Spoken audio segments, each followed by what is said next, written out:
So much. We are going to continue our conversation now. You've been looking forward to this one. Yeah, it's interesting because over the last several months we've been highlighting the Urban Suburban program because it turns 50 years old today. It started here in Rochester and then expanded from there. And over the last few months we've been talking to students and other people in the school districts impacted by this. But for our last portion of the series, we actually speak to the woman who started the entire program. We also speak with Dr. Walter Cooper.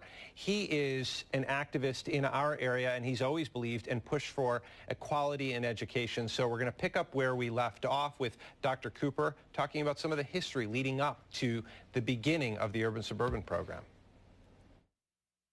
Dr. Cooper, I believe you once said that not to give a child an education is the worst form of child abuse. You believe in education wholeheartedly.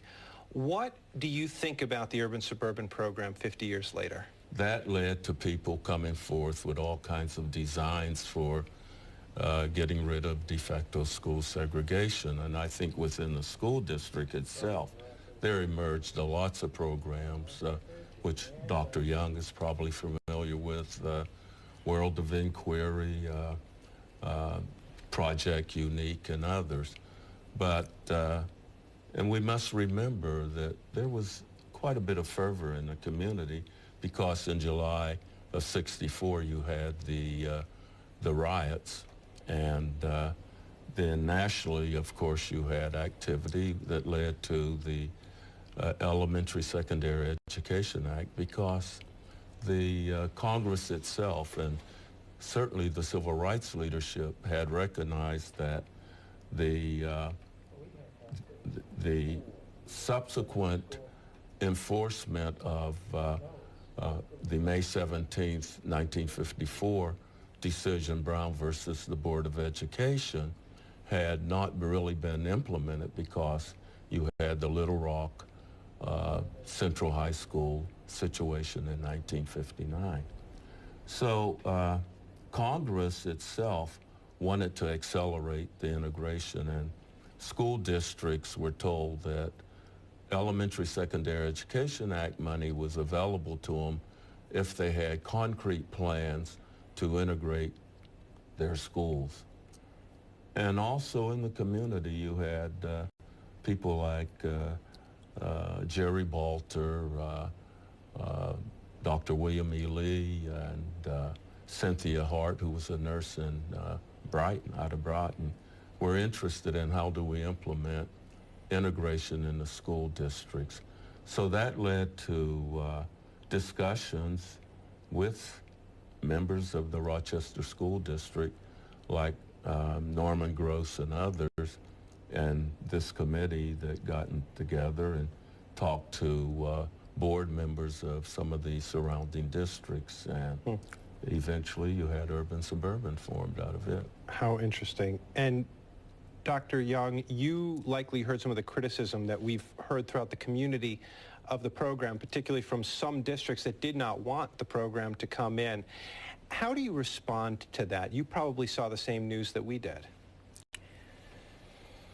I have well, I think that when we have certain reactions, it's because they're not really acquainted with the benefits of the outcome and the investment which is made as a result of being involved with the program.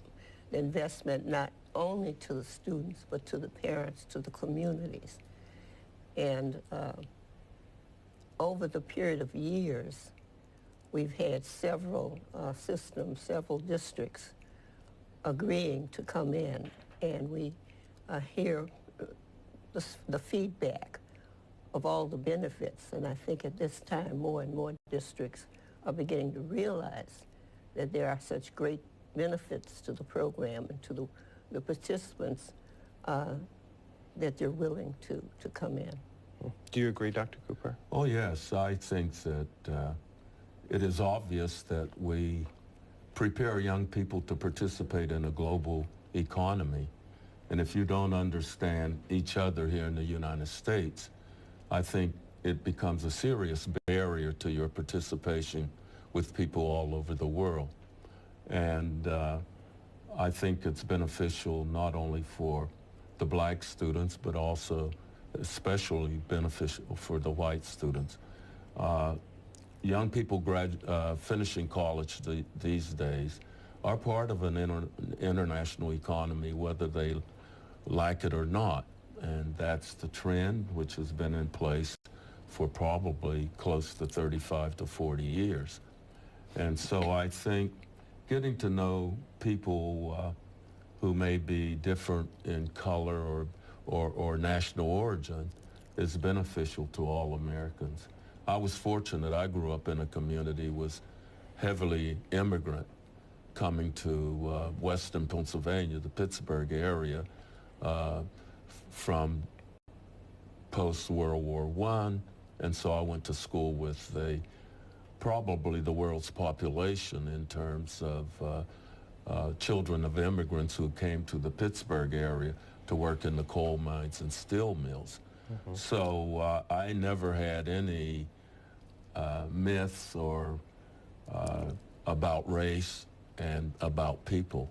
In fact, I think I was fortunate. I went to integrated schools and had good teachers and developed lifelong friends, not only among my black classmates, but also many of my white classmates.